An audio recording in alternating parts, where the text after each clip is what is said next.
Had an argument with an older gentleman recently. A discourse of two opposing opinions. I tried my best to be amicably civil.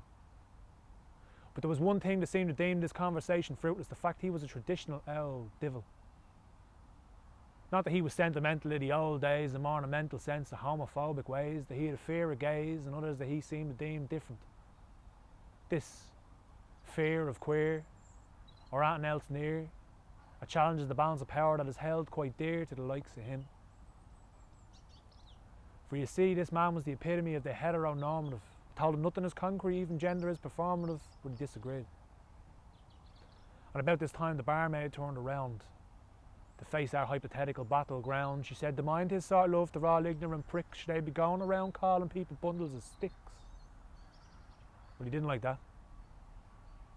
Instead, he declared to anyone who cared that he was part of a bygone era. Good. Because it's about time he repaired the damage that ensnared for too long the Emerald Isles of Era. No longer is it illegal to be different, to be condemned by a church or the ghost of Eamon de Valera. And there's been signs of progress. A blossoming message the youths of society shall send them shall look at the landslide victory of the marriage referendum, feeling fairly optimistic. And it's about time this gentleman got a grip on reality, saw his vision of equality was a bit more realistic. And there's differences between us. Me and him and me, but if you looked at us both, similarities you might see. White, middle class, male, straight.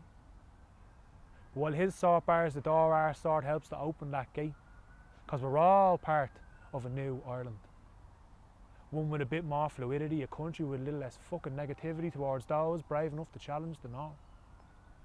Because yous are all beautiful and shouldn't have to conform.